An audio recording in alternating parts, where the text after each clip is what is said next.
Welcome back to Mastering MHA MBA and the final part of Chapter 14. We have covered what teams are and what makes them click. Now, in Part 3, we take the leader's seat. How do managers actually build high performance teams and steer them past the traps that sink even smart, talented groups? Start with team building.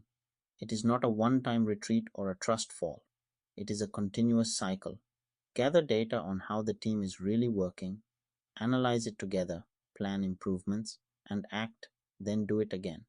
Good leaders treat teamwork as something to be studied and improved on purpose, not left to chance. A huge part of leading a team is how it makes decisions. Edgar Schein described 6 ways teams decide, and the best teams do not rely on just one.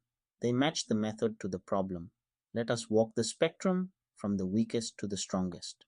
At the weak end, decision by lack of response, where ideas are floated and quietly ignored until one slips through by default. Decision by authority rule, where the leader simply decides fast but only as good as that one person's information. And decision by minority rule, where 2 or 3 people railroad the group. All three leave most members uncommitted. Stronger is decision by majority rule, the familiar vote. Democratic, but it creates winners and losers, and the losers rarely feel enthusiastic. The gold standard is decision by consensus, where everyone has been heard, and even those who disagree agree to support the outcome. Consensus is not unanimity, it just requires that people feel genuinely listened to. But cohesive teams face a hidden danger: groupthink. Psychologist Irving Janis coined it, the tendency of tight knit groups to lose their critical thinking in the rush to agree. Members silence doubts, rationalize bad data, and assume the group cannot be wrong. Harmony feels good, but unchecked, it drives smart teams straight into bad decisions. The good news: groupthink is beatable. Assign someone to be the devil's advocate in every meeting. Have the leader step out so people can speak freely. Break into subgroups to debate independently. Bring in outsiders for a fresh look. And hold a second chance meeting to revisit a decision before it is final. Structured dissent is the antidote. That points to a bigger truth about conflict. Conflict is not automatically bad. Constructive conflict, disagreement about ideas and tasks, actually sharpens thinking and guards against groupthink. Destructive conflict, when it turns personal and emotional, tears teams apart.